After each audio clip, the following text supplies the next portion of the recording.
नमस्कार, Asian news की खास पेशकश में आप सभी का स्वागत है। मैं हूं आपके साथ भागीरथ साहू। पीएम सीएम की कुर्सी छीनने वाला बिल पास हो या ना हो, मगर यह बिल बिहार में भ्रष्टाचार को चुनावी मुद्दा बनाने का कारगर हथियार तो बन गया है। प्रधानमंत्री नरेंद्र मोदी के बिहार दौरे से साफ हो गया है कि बिहार विधानसभा चुनाव बीजेपी भ्रष्टाचार के मुद्दे पर लड़ने जा रही है। गया के मंच पर इसका जादू भी दिखाई दिया जब आरजेडी के 2 विधायक भी मोदी के मंच पर नजर आए। जब सिर पर चुनाव हो तो मोदी और नीतीश के साथ मंच पर जगह तो उसी को मिलेगी जिसका सबसे ज्यादा महत्व हो। ऐसे में जबकि कांग्रेस नेता राहुल गांधी के साथ तेजस्वी यादव बिहार में वोटर अधिकार यात्रा पर निकले हो, आरजेडी के 2 विधायकों का बीजेपी के मंच पर नजर आना अपने आप में विपक्षी महागठबंधन के लिए बड़ा झटका है। नवादा से विधायक विभा देवी और राजौली के विधायक प्रकाश वीर को बीजेपी ने एनडीए के मंच पर पेश करके अपनी तरफ से मैसेज देने की कोशिश की, तो वहीं प्रधानमंत्री नरेंद्र मोदी के भाषण में भ्रष्टाचार पर खास जोर बता रहा था कि कैसे चुनावी मुद्दा सेट करने की कोशिश हो रही है। देखिए इस पर हमारी खास रिपोर्ट। जिस तरह से बीजेपी के रणनीतिकारों ने आरजेडी के 2 विधायकों को मंच पर ही पेश कर दिया, बड़ा झटका लगा होगा। विभा देवी असल में आरजेडी के पूर्व विधायक राजवल्लभ यादव की पत्नी है। हाल ही में राजवल्लभ यादव एक पॉस्को केस में उम्र कैद की सजा से बरी हुए हैं और अब विभा देवी ने आरजेडी से मुंह मोड़कर एनडीए का रुख कर लिया है। गया जी में प्रधानमंत्री मोदी ने कहा, मेरा साफ मानना है कि भ्रष्टाचार के खिलाफ लड़ाई को अगर अंजाम तक पहुंचाना है तो कोई भी कार्रवाई के दायरे से बाहर नहीं होना चाहिए। आप सोचिए, आज कानून है कि अगर किसी छोटे सरकारी कर्मचारी को 50 घंटे तक हिरासत में रख दिया तो अपने आप वो सस्पेंड हो जाता है। ड्राइवर हो, छोटा क्लर्क हो, चपरासी हो, उसकी जिंदगी हमेशा के लिए तबाह हो जाती है। बड़े स्तर पर भ्रष्टाचार का जिक्र करते हुए मोदी ने कहा, अगर कोई मुख्यमंत्री है और कोई मंत्री है, कोई प्रधानमंत्री है तो वो जेल में रहकर भी सत्ता का सुख पा सकता है। ये कैसे हो सकता है? हमने कुछ समय पहले ही देखा है कि कैसे जेल से ही फाइलों पर साइन किए जा रहे थे, जेल से ही सरकारी आदेश निकाले जा रहे थे। नेताओं का अगर यही रवैया रहेगा तो ऐसे भ्रष्टाचार के विरुद्ध लड़ाई कैसे लड़ी जा सकती है? देश के अटूट भरोसे के कारण साल 2014 में प्रधानमंत्री के तौर पर शुरू हुआ मेरा सेवा काल, ये सेवा काल निरंतर जारी है। इतने वर्षों में हमारी सरकार पर भ्रष्टाचार का एक भी दाग नहीं लगा। जबकि आजादी के बाद कांग्रेस की सरकारें जो 60-65 साल तक सरकार में रही है, उनके भ्रष्टाचार की लंबी लिस्ट है। आरजेडी का भ्रष्टाचार तो बिहार का बच्चा बच्चा जानता है। मेरा साफ मानना है कि भ्रष्टाचार के विरुद्ध लड़ाई को अगर अंजाम तक पहुंचाना है तो कोई भी कार्रवाई के दायरे से बाहर नहीं होना चाहिए। आप सोचिए, आज कानून है कि अगर किसी छोटे सरकारी कर्मचारी को 50 घंटे तक हिरासत में रख दिया तो अपने आप वो सस्पेंड हो जाता है। ड्राइवर हो, छोटा क्लर्क हो, प्यून हो, उसकी जिंदगी हमेशा के लिए तबाह हो जाती है। लेकिन अगर कोई मुख्यमंत्री है, कोई मंत्री है, कोई प्रधानमंत्री है, तो वो जेल में रह करके भी सत्ता का सुख पा सकता है। ये कैसे हो सकता है? हमने कुछ समय पहले ही देखा है कि कैसे जेल से ही फाइलों पर साइन किए जा रहे थे, जेल से ही सरकारी आदेश निकाले जा रहे थे।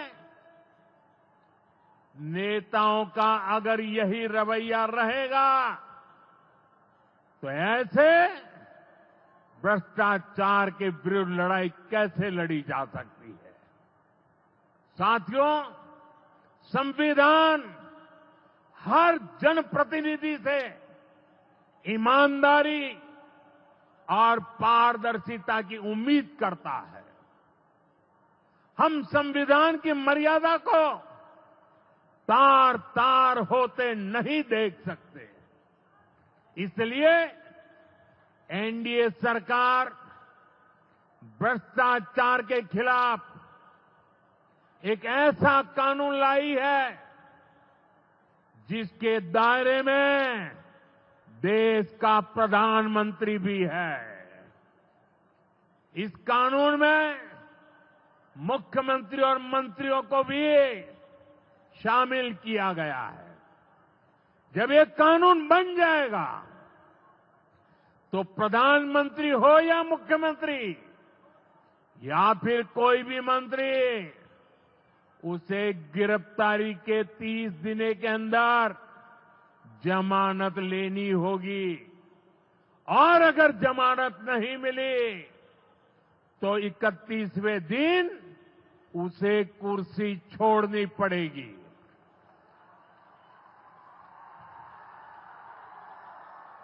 आप कहिए भाइयों, जो जेल जाए उसने कुर्सी छोड़नी चाहिए कि नहीं छोड़नी चाहिए?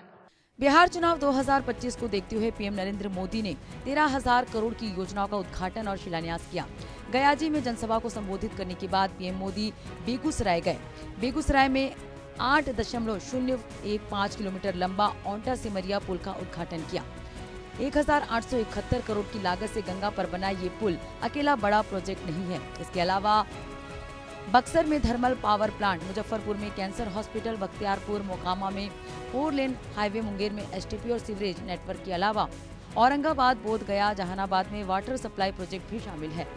6 साल पुराना राजेंद्र सेतु 10 साल से बड़ी गाड़ियों के लिए बंद आजादी के बाद 1959 में सिमरिया घाट पर राजेंद्र सेतु बना था।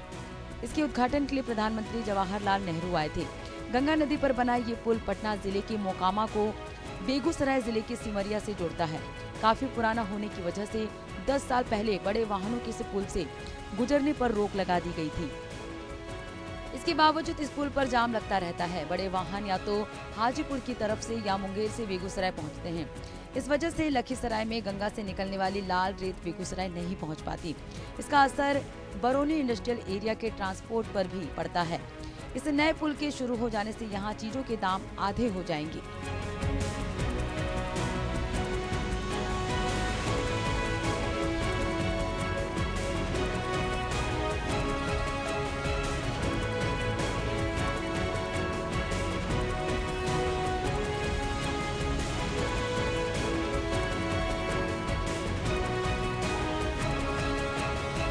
बेगूसराय के इस नए ब्रिज के बन जाने से यहाँ की जनता को क्या क्या फायदा होगा, अब इसे भी समझने की कोशिश करते हैं। पटना या दूसरे शहरों से माल लाने के लिए हाजीपुर या मुंगेर भागलपुर वाला पुल पार करते थे। इसके लिए बहुत घूमना पड़ता था। अब 6 लेन पुल से बेगूसराय आना आसान हो जाएगा। लखीसराय में 100 क्यूबिक फीट बालू 3,000 रुपए में मिलती है। करीब 50 किलोमीटर दूर बेगूसराय आते आते ये 6,000 रुपए की हो जाती है, क्योंकि बहुत घूमकर आना पड़ता है। पुल बनने से लोहा, सीमेंट, कोयला, गिट्टी और बालू सभी के रेट कम हो जाएंगे। बालू के रेट में ही 1,000 रुपए कम होंगे। कभी यही बेगूसराय वामपंथियों का गढ़ हुआ करता था। अब यहाँ पर हिंदुत्व की पॉलिटिक्स हावी होती दिखाई दे रही है। प्रधानमंत्री मोदी और नीतीश कुमार जब ब्रिज का उद्घाटन कर रहे थे तो वहाँ जुग जुग जिया तू ललनवा, भवनवा के भाग जागल हो गाने पर लोक कलाकार सामूहिक नृत्य पेश कर रहे थे। पीएम ने सीएम के साथ हाथ मिलाकर ऊपर उठाते लोगों का अभिवादन स्वीकार किया। इस दौरान पीएम एक नए रंग में नजर आए जब वे गमछा को हाथ में लेकर हवा में लहराने लगे।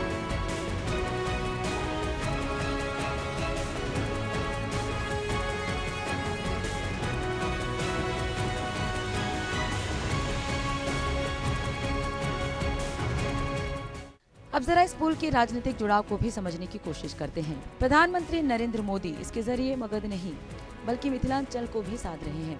ओंटा सिमरिया पुल मगध और मिथिलांचल को जोड़ता है। प्रधानमंत्री एक साथ दोनों रीजन की विधानसभा सीटों को साधने की कोशिश कर रहे हैं। मगध और बेगूसराय दोनों जगह एनडीए की स्थिति उतनी मजबूत नहीं है। यहाँ बीजेपी का खास फोकस है। 2020 के विधानसभा चुनाव में इनमें से सिर्फ 6 सीटों पर एनडीए को जीत मिली थी। जेडीयू तो यहाँ खाता भी नहीं खोल पाई थी। पीएम मोदी ने 13,000 करोड़ के प्रोजेक्ट की शुरुआत के लिए बोध गया को चुना है। गया जिले में 10 विधानसभा सीटें आती है। 2020 में एनडीए ने इनमें से 5 सीटें जीती थी। पॉलिटिकल एक्सपर्ट कहते हैं कि प्रधानमंत्री का गया और बेगूसराय आना सिर्फ योजना के उद्घाटन और शिलान्यास तक सीमित नहीं है, इसके गहरे राजनीतिक मायने हैं। पिछला लोकसभा चुनाव इसका उदाहरण है।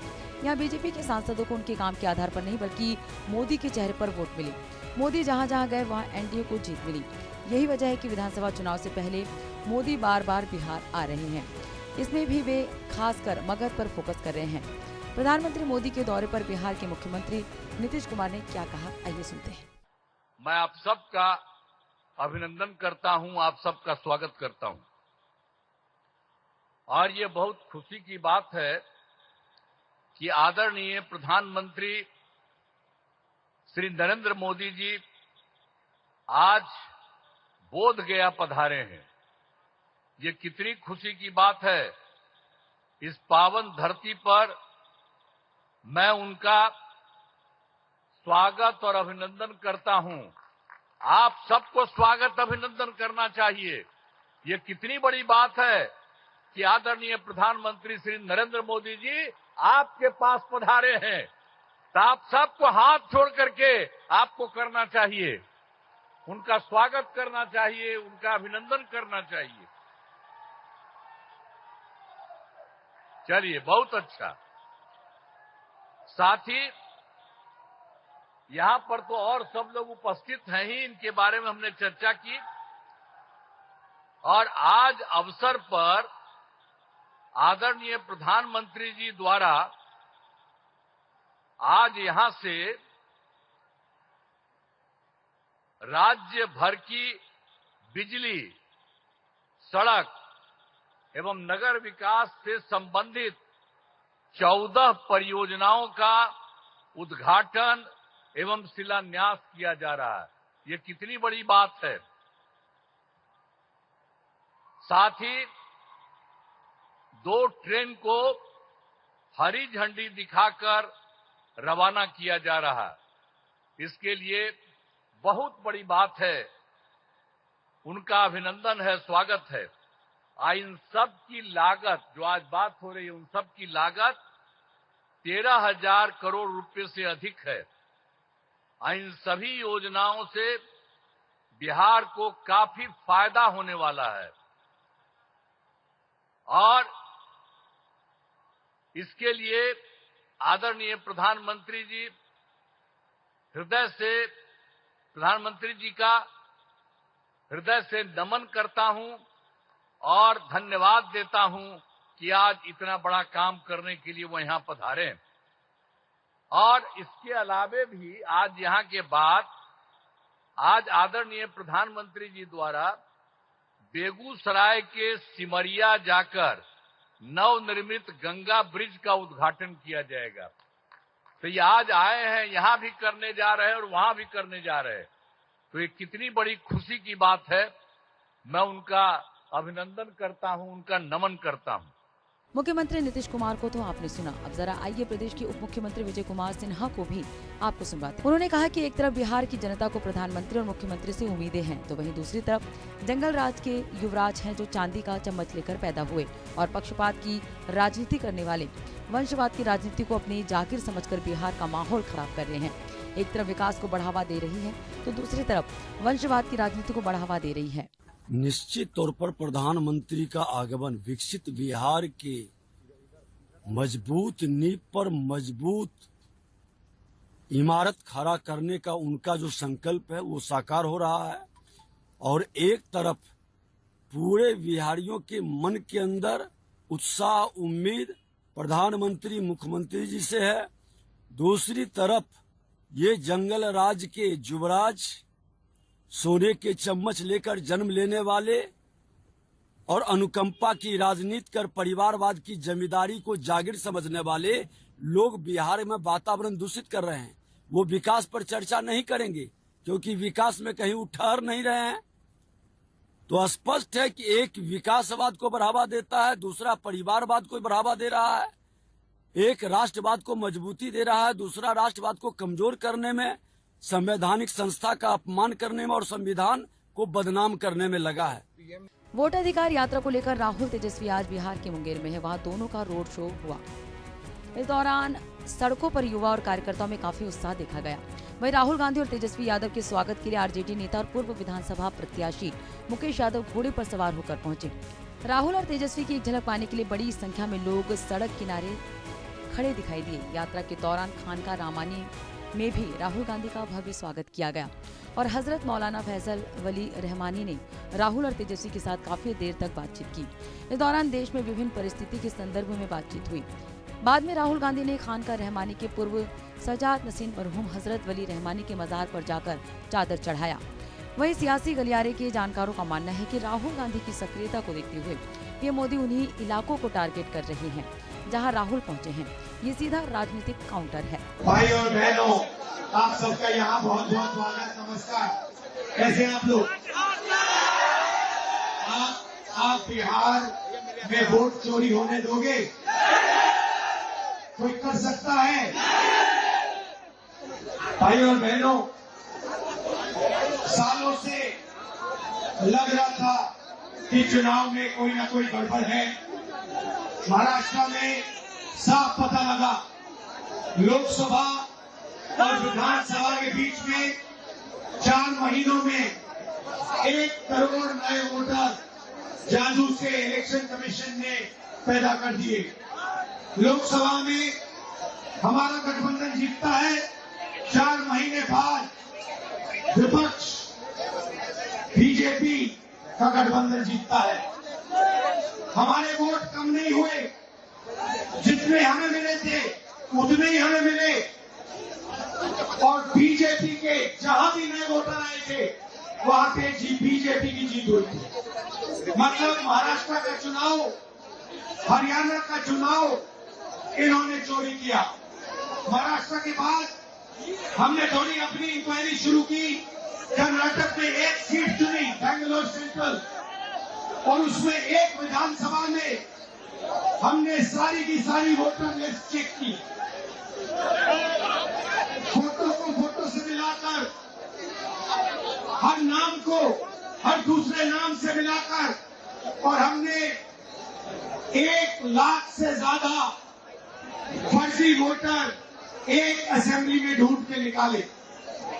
मैंने प्रेस कॉन्फ्रेंस किया इलेक्शन कमीशन के सामने। मैंने उनको बताया कि 5 तरीके से वोट चोरी किए जा रहे हैं।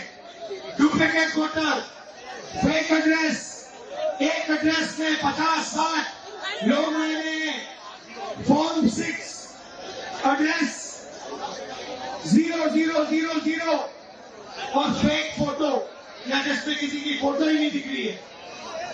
मैंने साफ कहा कि 1 लाख फर्जी वोट है। चुनाव आयोग क्या करता है?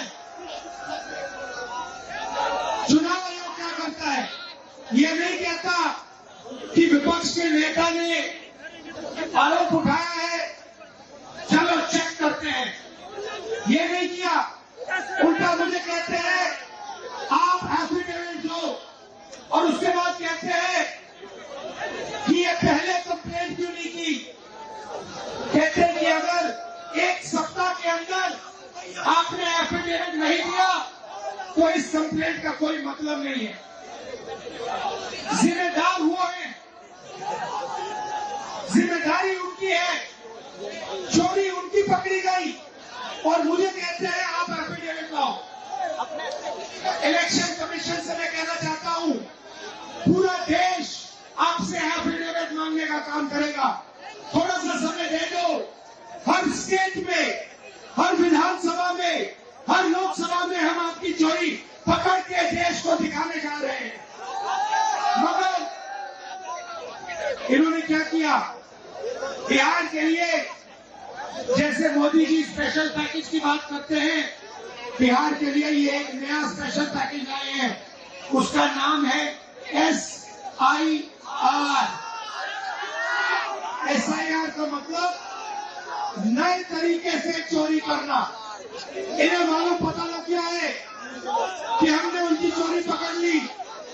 इनको पता लग गया कि महाराष्ट्र में, कर्नाटक में, हरियाणा में हमने पकड़ लिया। अब ये नए तरीके से बिहार में SIR से चोरी करने की कोशिश कर रहे हैं। भले ही उम्र कम है, कच्ची है उम्र मेरी, लेकिन मेरी जुबान पक्की है। हम आप लोगों के लिए हमने बोला कि 10 लाख नौकरी देंगे, तो हमने नौकरी दिया 17 महीने में 5 लाख लोगों को। 3.5 लाख नौकरी प्रक्रियाधीन कराए। 4.5 लाख नियोजित शिक्षकों को हमने सरकारी कर्मी का दर्जा दिया। हमने जो कहा वो हमने किया है और जो कह रहे हैं वो करेंगे। आपका बस आशीर्वाद साथ चाहिए। आप बताइए, अपन बेटा भाई और दिव्यांगों का जो साथी तेजस्वी है, उसको आप एक बार मौका दीजिएगा कि नहीं दीजिएगा? दोनों हाथ उठा करके बताइए, दीजिएगा ना? बिहार में चल रही विशेष गहन पुनर्निरीक्षण यानी SIR प्रक्रिया पर आज फिर सुनवाई हुई। सुप्रीम कोर्ट ने सुनवाई के दौरान चुनाव आयोग को ये निर्देश दिया कि हटाए गए वोटर्स को आपत्ति दर्ज करने और नाम जुड़वाने के लिए ऑफलाइन के अलावा ऑनलाइन भी ऑप्शन दे। साथ ही कोर्ट ने दस्तावेजों की मान्यता पर कहा है कि आधार कार्ड के साथ साथ फॉर्म 6 में दिए गए 11 दस्तावेजों में से कोई भी जमा किया जा सकता है, जिनमें ड्राइविंग लाइसेंस, पासबुक, पानी का बिल जैसे डॉक्यूमेंट शामिल है। सुप्रीम कोर्ट ने आज इस मुद्दे पर सुनवाई के दौरान पार्टियों से सवाल पूछा कि आप लोग वोटर्स की मदद कैसे कर रहे हैं। दरअसल सुनवाई के दौरान चुनाव आयोग से कई सवाल जवाब हुए। फिर जस्टिस सूर्यकांत ने पॉलिटिकल पार्टियों को मामले में चुप्पी साधने पर फटकार लगाई और उनकी सुस्ती पर सवाल पूछते हुए कहा कि आखिर मतदाताओं की मदद के लिए आप क्या कर रहे हैं।